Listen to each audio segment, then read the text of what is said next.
Welcome to Strength Chat Podcast, presented by Kabuki Strength.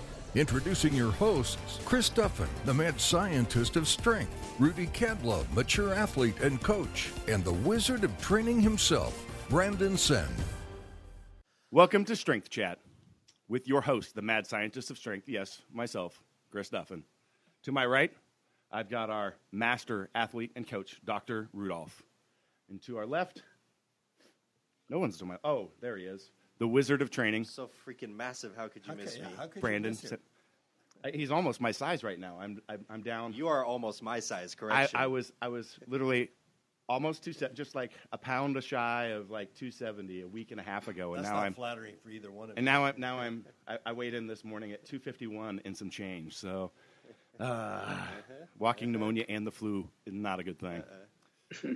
All right, so today, really happy though to have Dr. Charlie Weingroff on our podcast. So I imagine that many of our listeners know who Charlie is, but if you don't, you need to research the name. He's got tons of content out there. A lot of DVDs, seminars are readily available, and I learn so much just from watching the material that Charlie puts up, looking at his posts. Like there's just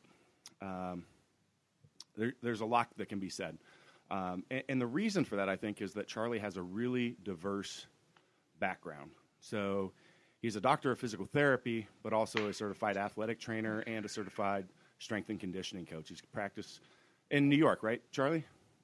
Yeah, I have an office in New York and New Jersey. Yeah, and he is also the head strength and conditioning coach for the Canada national basketball team. Has done some strength and conditioning work in the NBA as well. But this is probably not on his bio.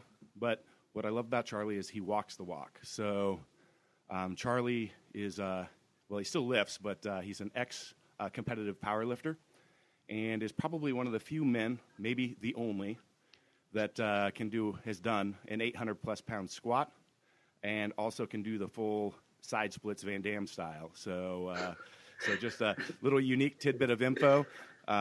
that's probably true, and it's probably terribly irrelevant. terribly irrelevant. Yes. Until we get into the discussion about stability and mobility. Yes. So there's my flattering introduction to Charlie, just because that's. Did we lose you? There he is. No. The only I know we had scheduled this before. The only thing you might lose me is if my dog hears a sound, but you won't lose me. I just might be moving while I have to deal with it. Okay. All right.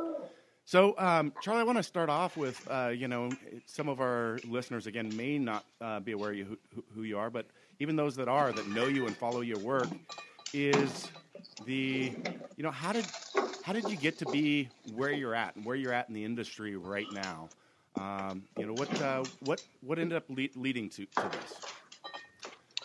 Well, maybe you can tell me more of what you mean, like where I'm at in the industry. I see you're wearing a Washington Huskies shirt. So is that where you started? No, I received that from Henry Ruggiero when I worked for him at University of Washington. They had me there to do some of their consulting, and usually when it's a Nike school, I can put part of the deal to walk away with some gear because I have to wear Nike. But no, University of Washington has nothing to do with it. But it's actually a very flattering fitting shirt as well. It's the Nike Pro Training Elite brand, which is like the modern day Zubaz. Like you can be a lard ass and still wear it and look athletic. So it's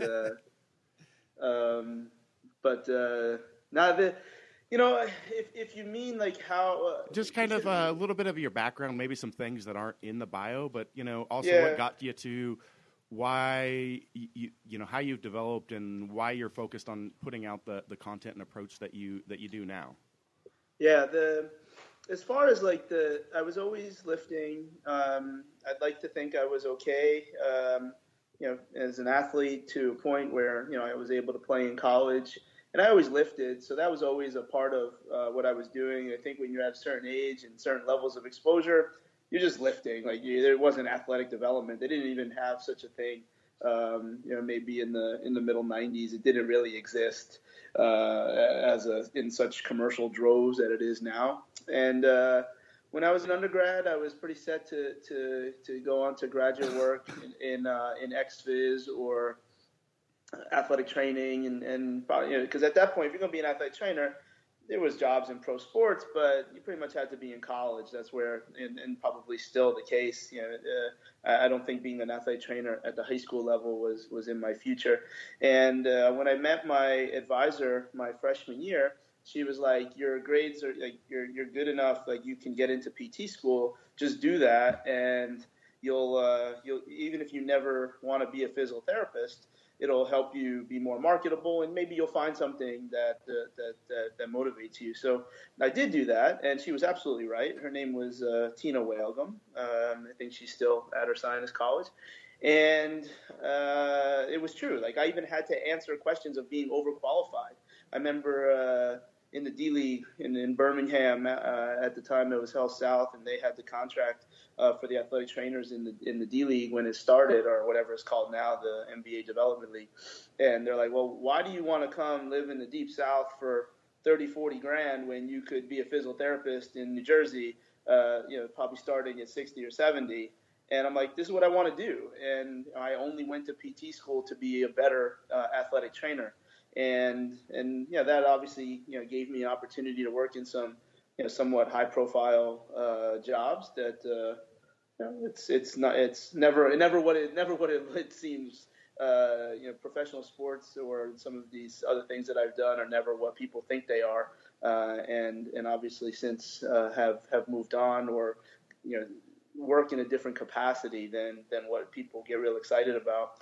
And during that time, when I was with the 76ers, they didn't have a strength coach at the time. So when I started as an assistant athletic trainer, and probably in my first year, number one, there was no strength and conditioning coach, and number two, literally, based on how I looked, the players thought that I would be able to advise them properly on how to handle a pair of dumbbells or do something in the weight room.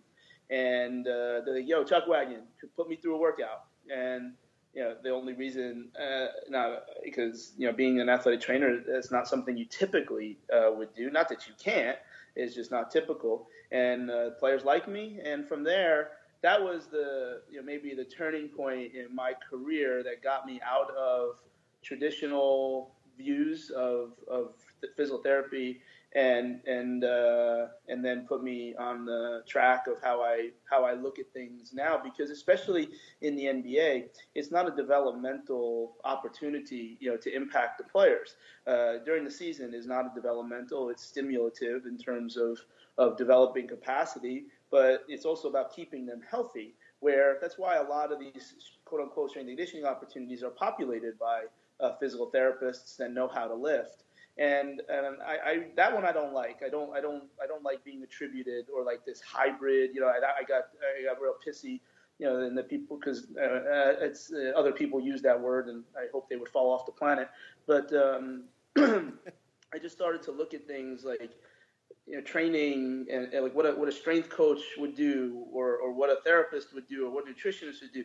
It just started to look at like it was all the same, because all of those things could help us win basketball games. And when you kept stripping back what these techniques do, that was having that opportunity started to sharpen my lens in those terms. And then from there, that was just how I looked at things. So every bit of education or experience was now filtered through that lens. So it was easy for me to start to look at the things, and around the same time I was in Philly was when I really started to jump up in competitive powerlifting, where it's like the squat is a leg exercise. Oh, really? Like, so if your back hurts, like you can't squat, or if your foot hurts, or if your ear hurts, you're not going to squat as much. They started to look at things from the whole body, because in powerlifting, your whole body is involved.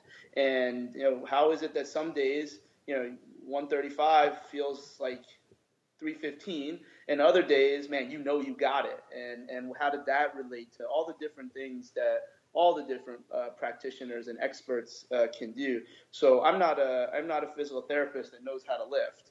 I'm a coach. I don't even know how to describe exactly what I do. I'm just a coach. Maybe the one I am kind of okay with is that I'm a strength and conditioning coach that knows how to deal with pain or serious dysfunction. Maybe that one I'm okay with. But just because you happen to go to physical therapy school and you know how to teach someone how to do a barbell snatch, that's not what I do. Like that's really good, because I think your therapists and your medical folks should know what your terminal activities are. Like I don't know what you're rehabbing for or rehabbing with someone if they don't understand exactly where they should be funneling their techniques. But that's not what I do. I'm not. That's not it. Like I'm more of a look at everything. Yeah, I think that's a pretty important distinction. I would say that does accurately describe you, and we'll get back on there. But just my personal experiences. Anytime I've dealt with somebody that's either a chiro or a physical therapist, and we deal with a lot of them, there's a pretty big distinction a lot of times between someone that's like an athlete by nature that got into it versus somebody that just has that educational background, and the level of service and how they look at things can be completely different, and it just amazes me, the difference that brings to it. Yeah, it can work both ways. I think you guys well know that the mental and emotional peaks and valleys of being a powerlifter is very, very real and documented. But you know what? If you don't do well in powerlifting, like, you are very, very affected, and it kind of creates a type of personality that the goal is to win, and you do it by any means necessary, etc. But I've also seen, like, if you're not a so and so guy, you really, the cultures of certain sports really don't incorporate you. Most every what they're called in the UK, like physio or fitness coach, they're all former soccer players. They all played, and I think that can work against you, because you're always going to look at things through that very, very specific lens instead of a general or special lens. So but powerlifting particularly is just you versus this physiology and physics. Like it's different than an open loop team sport. It's the ultimate. Well, not the ultimate. There's an individual closed loop activity. You could argue whether it's a sport or not. That doesn't really matter. No one can come tackle you. Nobody can come yell at you. No one can distract you. It's just you against gravity. It's your preparation versus gravity, and you're in complete control. Like, if you don't like it, you step out. Like, if you're not ready to lift, you step out. Like, it's a lot like golf, a lot like swimming, a lot like track. Like, there's not a whole lot of tactical strategy other than you and yourself. And when you start to take that into problem solving for other people, it seems to be, like, very, very useful, very, very applicable. Yeah. So one thing, I think it was in I went in T = R squared seminar with you last, and I think it was in that you were talking about the model that you have with the Canada national basketball team, with how the trainers, the coaches, the strength coaches, like how everybody interacts, and the lack of silos and the integration between everyone. That it was the support was a team basically, and we've been dealing with a lot of pro and collegiate sports this last year, and it's interesting, like the dichotomy in there, where some people are still like everything is still so separated, and one group is fighting against another versus people that have are working well together, or anywhere on that spectrum. And it surprises me that these sports with that amount of money and stuff in it are some of them can be that far behind the times. And yeah. Well, that's kind of what I was alluding to before, the gloss and the facade of professional athletics. And you would think that certain teams that have a payroll of X amount, and they don't, they allow these types of things to happen. A lot of them don't even know or care. And I could get into a lot of sociology as to why I think those things are happening. Probably people would get annoyed that I was saying them, the ones that are there. But the one thing I would say is, like, a man or a woman, they act, you act a certain way when you have something very, very special, whether it's the glory or the ego or the salary. Most trainers or coaches that work in professional sports can't make half that money if they were in the real world. That's a fact. It's not something to shame anybody. And then when that you're looking at 150 and there's no way you can make 70, being a personal trainer or a strength coach at the college level, you act a certain way. And mediocrity is rewarded because mediocrity usually is associated with not rocking the boat. And you become, he's a good guy. The players like him. The players trust him. And those types of intangibles are very, very important. Don't get me wrong. But it's it's something that's, it doesn't equate to a tangible result. And then we got to look back at the organization itself and, like, do they even care? Like, do they value the result? I can tell you, even if it's just a general population client, if they have a problem and like, dude, I feel bad. Like it's like I feel like I failed them. And but it's that type of attitude we don't deal with in our organization in Canada for a couple reasons. Number one, with the exception of me, everybody's Canadian, so there's something about working for your country and your flag. We joke around. I'm just a mercenary. I'm just here to win. I don't care about your damn country. But do they? Quick question: do they still call you Chuck Wagon? I was gonna say that's the best. That's my takeaway from this so far. Dig into that one. I don't know. Because the Twitter handle, that I think there's got to be people there who call me Sea Wagon, but I don't think anybody actually calls me Chuck Wagon. And I got Chuck Wagon in high school. When you get called up at the end of the year as like a freshman or sophomore to play on varsity. So all the older kids used to kill me, and that's where Chuck Wagon started. But as an incidental story, I remember coming home the first break I had in college, and I had my baseball jacket, and you're all proud. You come back, and now you're a freshman in college, and you come back and wear all your gear. It said Chuck on it because it was kind of a hillbilly area, and my coach called me Chuck, and you don't argue with your coach when you're a freshman. And my mom goes, "Whose jacket is that?" So not a lot of people call me Chuck alone, but I probably get Chuck Wagon way more than Chuck. But back to the Canada mercenary. Yeah, and we have people. Like, that's the thing. Like, we have good people, and I don't think that's nearly the reason in terms of, like, because of the value of how we get paid or not paid. What we have great people, and when you have great people, they act a certain way where you can feel very, very good about being something bigger than just yourself. But when you're staring at 150 and you get to go on a chart, when you have all these great things that are very important in how you judge a job, that kind of changes how you protect your job. And being good at what you do is not an easy way to do that. And that's I think that's what you see a lot of in professional sports. It's not a terribly comfortable or flattering discussion, so I think a lot of people don't talk about it. But whatever, man. It's not like I'm not saying people beat their kids. It's just you're not good at what you do. That's okay. Like, just because you work in pro sports doesn't mean you're good at what you do. And it's ridiculous, as you have seen, to think that they are good at what they do. And it doesn't matter where you work. There's good people and not good people. And it's just how it goes. We've talked to a number of other pro strength coaches, and it appears that they have a bit of a handicap over what maybe collegiate strength and conditioning coaches have, in that the pros are dealing with players who are paid high salaries. In the off season,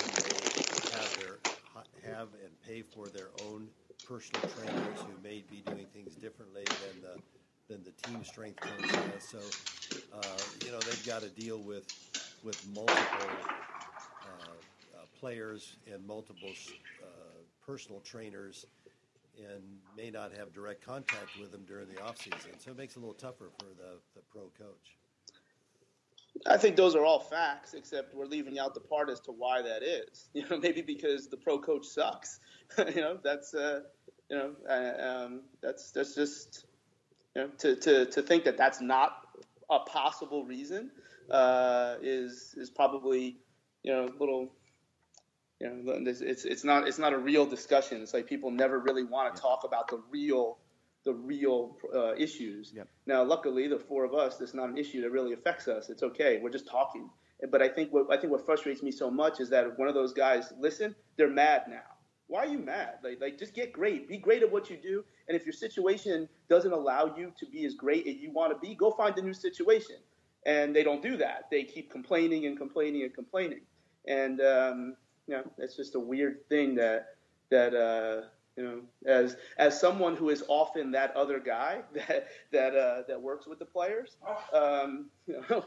thanks, man. Continue to suck. You're helping me make a lot of money, it's a miserable sociology, and it's a very, very challenging thing to talk about because it's such an emotional thing, and it's weird. It's weird, but there's good people. There are good people and not good people in everything. It's just like any profession. There's a spectrum, and there's outstanding people, and then there's people that shouldn't be there, and that's a fact of life. So But it's obvious. I want to switch gears a little bit, and purely personal reasons, because I took your last course, and now you've got the newer one coming out. Tell me a little bit about the differences and. What's involved with the T equals R3? So the seminar that you were at, it was not necessarily like in line with the DVDs. It was just like the next way I wanted to package information. But the thing that the actual system that we use in Canada basketball, or with any situation, or when I go to consult with a team, or actually now like non-athletic businesses. It's so cool because people are like, oh my God, I remember seeing that in like 2011, and I've seen it evolve like 2 or 3 times now. And if you remember, that's what we began with. And it's really for all these folks that say it's so hard to do all these different things, regardless of the settings that they work in. Well, I think you have a system that can assuage those types of things at the performance level, where you can get people to work together. You just got to have the right people, and they have to be resourced.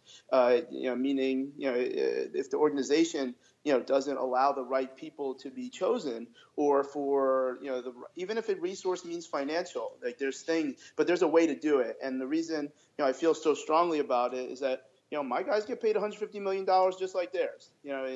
And we don't even have a facility. Like we're what's called a decentralized sport, so we're always working out of other places in international basketball. So there's drawbacks and limitations of every contextual environment. But the thing I'm most proud of, the model of how does everybody kind of lose their title, and everyone just has particular skills that can contribute to solutions. And there's no more physical therapists. There's no more athletic trainers. There's no more nutritionists. There's no more sports scientists. There's just people that know how to do things. And if you have a system in place where you miss as little as possible, and it's just the things that I learned in the Marine Corps, where you have 14 members of a Marine Special Operations team, and when the time comes, one dude goes up in front, and the decision-making process of the CO and the XO decides which skill set is highlighted. But everyone is important. Everyone is equal. Now, some people might be more replaceable based on the uniqueness or priority of their skill set. But it's almost like and I think I don't remember if I used the slide back then, but it's like a snow globe. And if you put a snow globe over any situation, this is how everyone can work together. It will be completely useless if you have the wrong people, and if those people don't have the proper values, then they cannot exhibit the proper behaviors. And that it does. Like my stuff is just I'm just a talking head. But there's a lot of places that have adopted at least some of the things, or at least have not challenged it. And it's like the cool part too is like when people that are not in our profession see it, they're like, oh my God, that's bulletproof. Like there's no one can say anything. I'm like, well, actually they do say it, because it actually kind of highlights what they're not doing, and like somebody just made it sound really, really easy. And I'm not that devoid of hubris. It's just what I'm putting up there, and if people listen, it's cool. If not, it's not important to me. If it's not like I'm better than you, but it's the feedback has been really cool. And then we talk a lot about fitness. Whereas maybe the first one was how do you kind of deconstruct the SFMA. The second one, how to deconstruct DNS, and now fitness. And it kind of just tells my own story of how I've shown my focuses. It's just happened to be over a 3-year period. And the best part that I'm most excited about is the stuff that I've learned from Pavel Sasalin and Val Nasetikin, one of the founders of Omega Wave. And to actually see and like learn, okay, this is like quote unquote the Russian way to do it, and to have that all funneled into what maybe is anti-glycolytic training, and understand the physiology. And as you understand the physiology, it actually explains why we get injured and why soft tissues have trigger points and why we change our motor strategies, et cetera, et cetera. And I actually like that DVD the best. It's really a lot about fitness, much more than some things that are on the left of good rehab, where you're trying to improve qualities. Yeah. Would you mind spending a little bit of time diving into some of those discussions on physiology as it relates to fitness? Yeah. So one of the things, again, it's also ties back to like Canada basketball, and we run it like a business where what is the goal? Well, most businesses is to make money. Okay, so then how do you do that? Well, our business in basketball or any sport is to win games and have as many players at peak performance during a game or during a competitive event. So the target points that we contribute to, which again, it's just about what you believe. One of the things that we talk about in the DVD, like everybody has opinions, and then we form those opinions into beliefs, and those beliefs, funnel into statements, and then statements funnel into decisions. And if you're not the final decision maker, that's okay. But you're going to make a strong statement, and like, what do you believe? And if the people above you don't continue like respect your beliefs, you got to go. Like it's the wrong situation. So we kind of create statements based on physiologically how do we minimize two things. Number one is hypoxia, and the other one is acidosis. Well, why? Well, we have through my courses.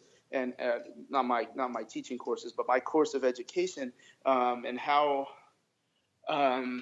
you take a course and where did you learn that? Like I didn't learn it anywhere, but there was like these little snippets, and when I say they didn't want me to know it, it's not that they were holding a secret, which unfortunately a lot of people do, but they don't even know. So like when you learn in a trigger point course, that when they put it under ultrasound, for people that think trigger points don't exist, that's obviously absurd.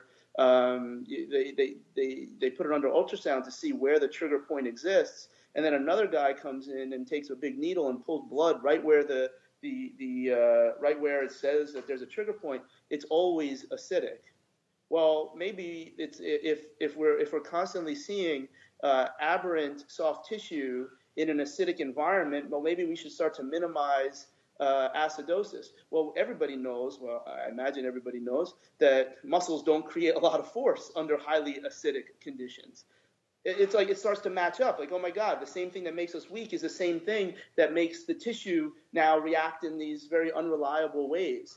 And then if you start to change how you move, and you have, I started to use words that no one can argue with. I don't like tone. I don't like, because tone can mean a lot of things, but I can say spontaneous electrical activity, which is what a trigger point is. If you continually have spontaneous electrical activity and you now change the way that you change the way that you're moving based off of this unreliable electrical environment, the tissue stays that way. The tissue stays very, very tensioned. And when it stays tensioned, usage of oxygen goes down. And when you have a decreased partial pressure of oxygen, you then signal alpha-pro-1 collagen to be transcribed, and then the tissue becomes what we think is called scar tissue, and it goes in all different directions. That probably happens. And now all of a sudden your motor strategy is now a mobility problem, whereas before it was a motor skill problem. And if we can minimize the exposures to hypoxia and acidosis, in theory, we should be able to minimize losses or unreliable motor strategies or mobility changes or pain. And that actually really matches up in my mind. It's almost like a whiteboard. Like I kind of need a whiteboard to describe all this. But the big question I kept asking is, okay, like why does a player not make a shot at the end of the game? Or why does any player ever miss a shot? It's like there's no one around him. Yeah, why? Like I try to that's the question. Like why does Corey Joseph not make a shot? Because sometimes he does and sometimes he doesn't. But in other times he always makes the shot. And when we do monitor fitness levels using whatever technologies that we're using, we find that it matches up. So then when a player has a bad day, they go and they want to get shots up. Is that even the right thing to do? Like you didn't forget how to shoot the basketball, but that's the culture of basketball. Like if you don't, you got to shoot your way out of it. But now you're creating more acidosis and more hypoxia. And how can I use any strategy? So we have 6 strategies that we will attack the physiology with. One are medical, so that's anything a therapist or doctor would do. Then we have fitness, nutrition, sleep, psychology, and load management. It doesn't matter who the practitioner is anymore. We just care about minimizing these measures of hypoxia and acidosis. And because we think when we minimize those things, you don't have to deal with injuries anymore. And it's never going to be 100%. That's not what I'm suggesting. What I'm suggesting is that we look at the negative sequelae. We look at pain. We look at soft tissue, like straight out stiffness and fibrosis, and we look at inconsistent motor strategies.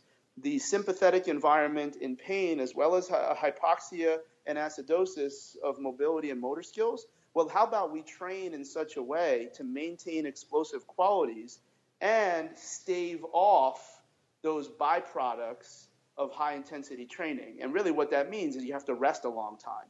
And then when you go back and keep going back, you start to see that the best training programs that might look terribly, terribly different, and two people would argue and hate each other, they actually are doing the same thing, which is minimizing the effects of acidosis and hypoxia. And it's an exciting thing because you start to go back and like stuff that I just said would probably never come out of other voices. But I believe everything that I just said is exactly what Louis Simmons is trying to tell us. It's exactly what Mike Boyle is trying to tell us. And it's exactly what Selyanov, who's probably the primary researcher of what is quote-unquote anti-glycolytic training. They're all the same.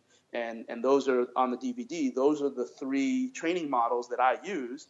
And I somewhat deconstruct why I think they work and why I would choose to use them for some people and not others. So it's so exciting for me to talk about.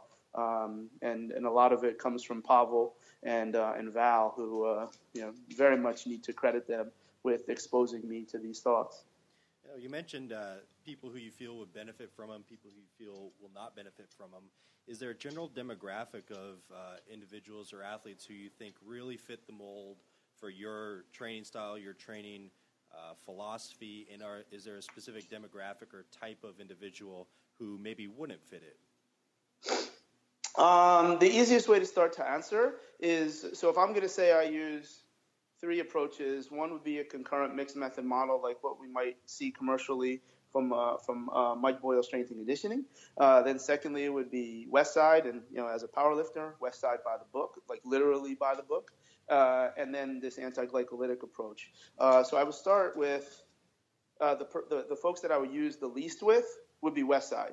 And the reason why you don't need a lot of movement competency, which is good, but you have to have somewhat of a training age to understand what it's like to strain. Straining is a very costly choice. So if you have any other athletic endeavors in your schedule, I would not use Westside. I think people fail at Westside because they don't do the extra workouts. Yeah, we here at Westside, we're going to do 18, sometimes 20, 22 workouts per week.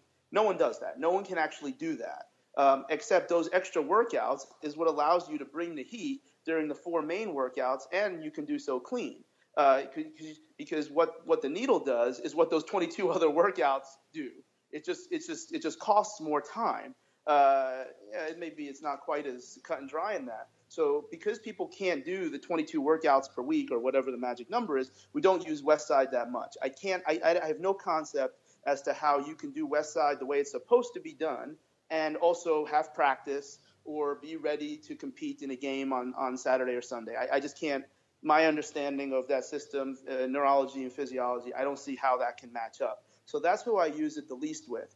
But if you just have general population and they have intermediate training age, they do that. It's like this is the correct way to train. And if it's a great business model, now you're going to tell people, yeah, you're going to come in 4 times a week in a group of 4 to 6, and then you get open gym to do all these other things the rest of the week. That's exactly how you can recover from bringing the heat on, particularly on those 2 max effort days.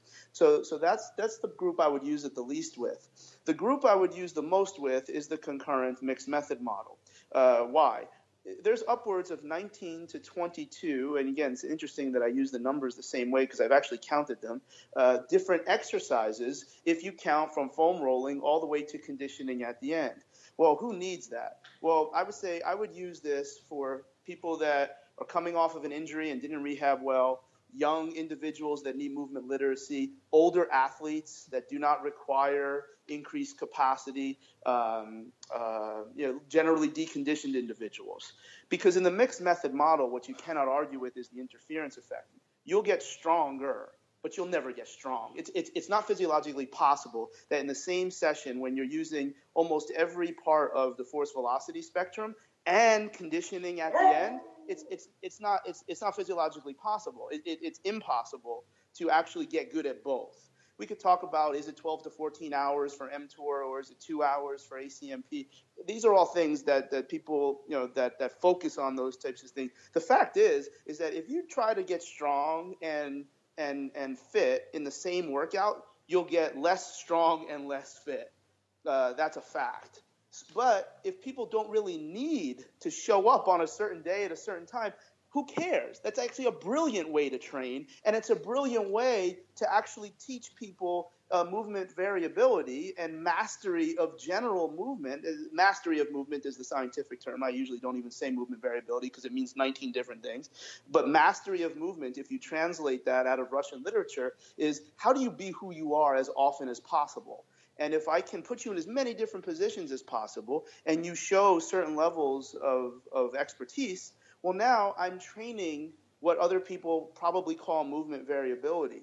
And then people walk out of that feeling great, less injured, and improved performance because all they're really doing is a work capacity session. It's a big giant warm-up because you can't possibly load up the bar as much when you're doing like 3 other exercises in conjunction with your heavy trap bar deadlift. It's not possible. It doesn't make it bad. It's not even a backhanded comment or statement. It's just understanding physiology and neurology. And if the primary group of people that you work with are young athletes, very low training age, elderly, or athletes that are coming off injury or late in their career, that's the absolute best way to train. That's like most of any human beings that are in a weight room, what I just described. So that's where, do you have to do it the exact same way Mike Boyle? I do it. I literally take whatever Kevin Carr sends me, and I do it exactly because they have such volume going through there. They're making all the mistakes and correcting them. Why wouldn't I do it the exact same way?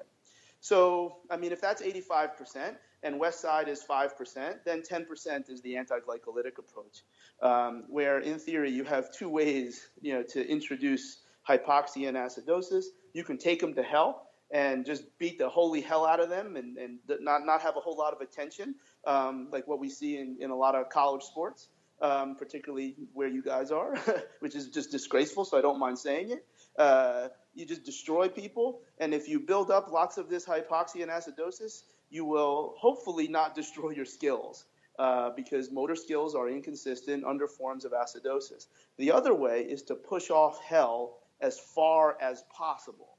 That's anti-glycolytic, where let's say you do a certain amount of repetitions and then you take upwards of 2 minutes of rest, so that every time you go back into that exhibition of explosive training, you have hopefully, based on other qualities that should be measured, have buffered and eradicated as much of the exhaust that that type of training has delivered.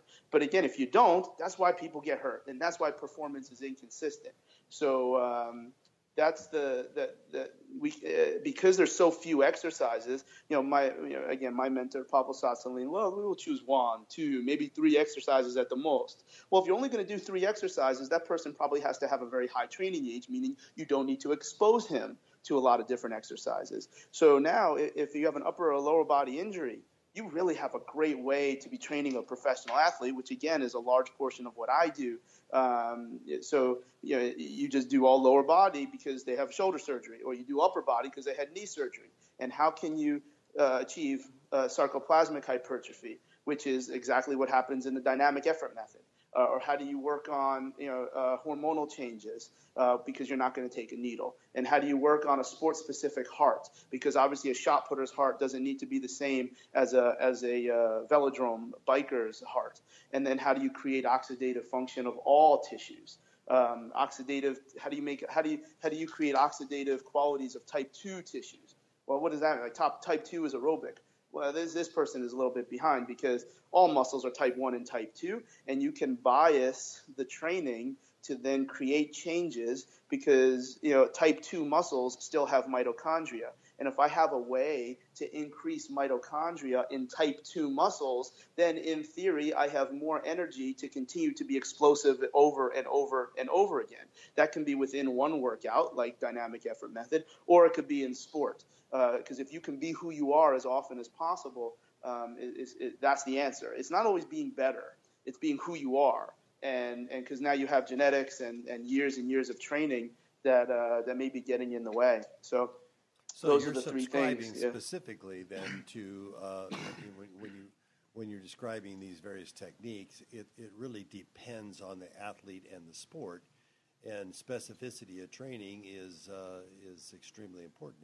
Is what I'm taking from your discussion. For the all 100%. Yeah. I just wouldn't take that thought process for general population. Right. Like it gets too fuzzy. It's not wrong. You train everybody like that, you probably be doing pretty good. But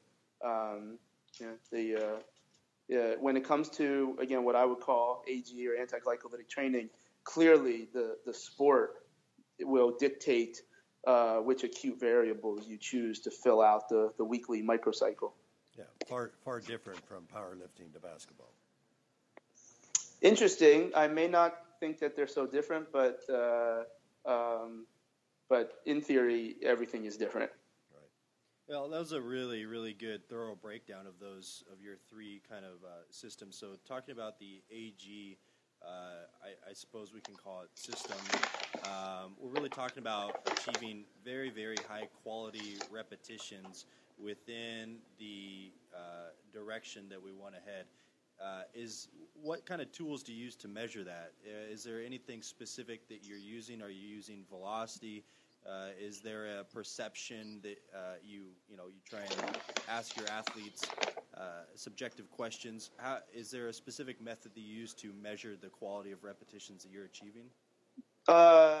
The cool part is like all of the above. So if I'm going to put something out, whether it's in my, for my program in Canada or for other, individuals, you have to be able to do it under any circumstances. So all of the things you mentioned, yes, but if you don't have access to one of those particular logistics, then my program can't suck anymore. So it's so we would, as far as the quality of repetitions, if we are coaching properly and delivering the right type of training environment, when you pick the quality that you're trying to improve, the reps should, in theory, take care of themselves. You can be more precise with velocity-based training, which would be totally perfect, because then when you take a certain percentage off of your best effort, you know you're done, or maybe you didn't take enough rest. So, but you're absolutely right that the goal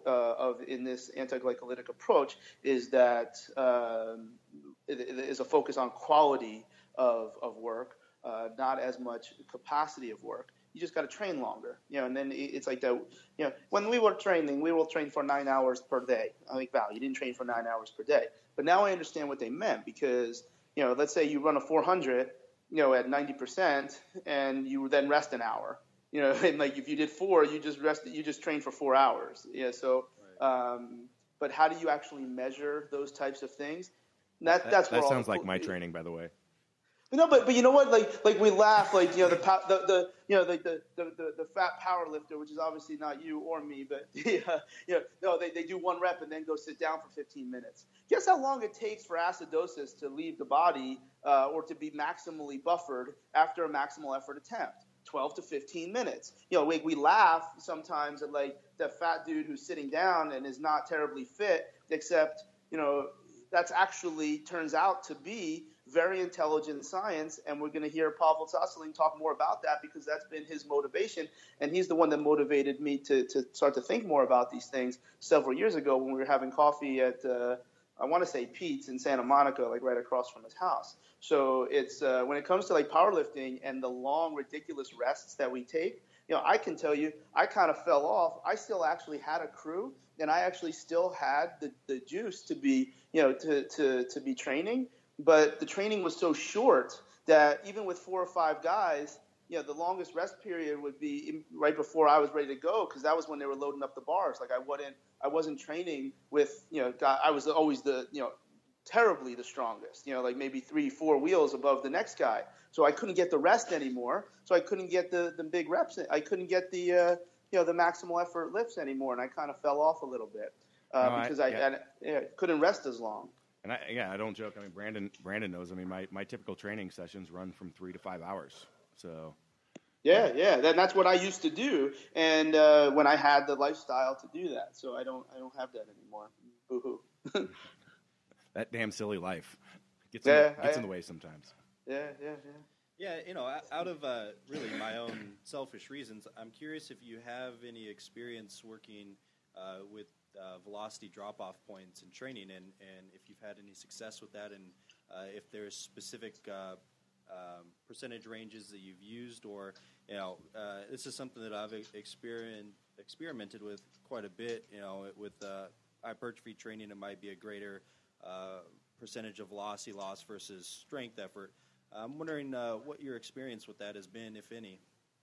I haven't had any period of time where I could use that from a training standpoint. There's people obviously that have.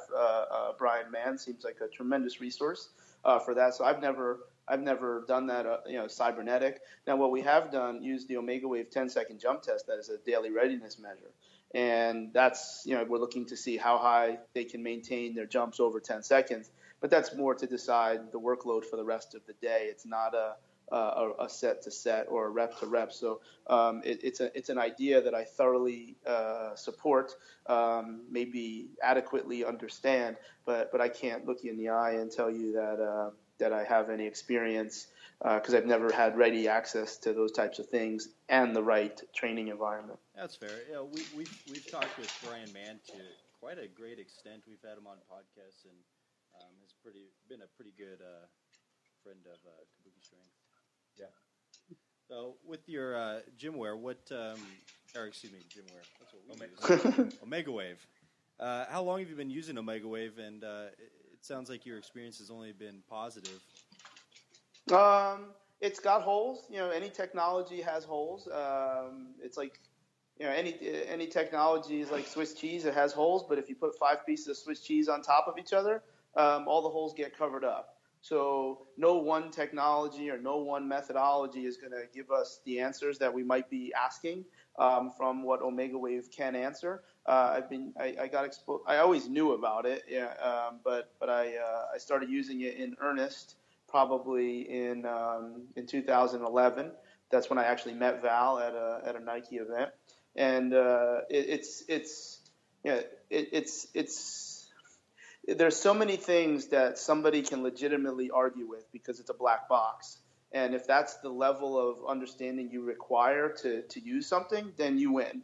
Like, they're not going to tell you how certain things work, and that's just the way it is. For me, I don't care, because if it's going to help me win, then I'm going to use it. So and I also probably, given the FaceTime I've had with Val, I might understand things at a level, not because I'm so smart, but because he has chosen to share. So it's if I don't need anything. I have eyes and I have experience as a coach.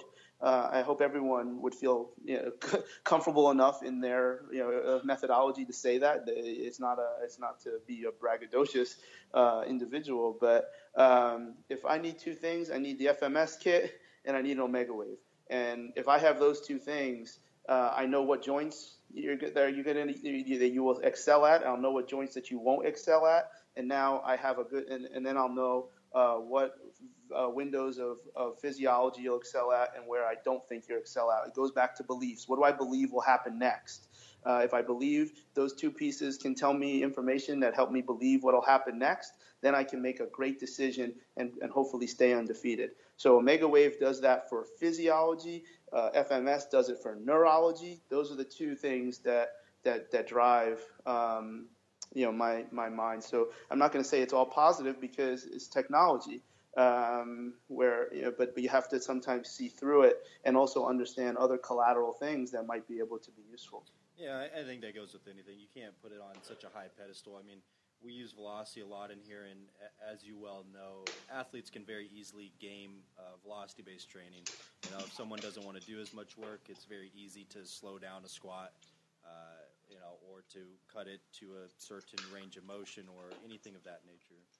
But, all those types of things. Yeah. I would put the velocity training is a method.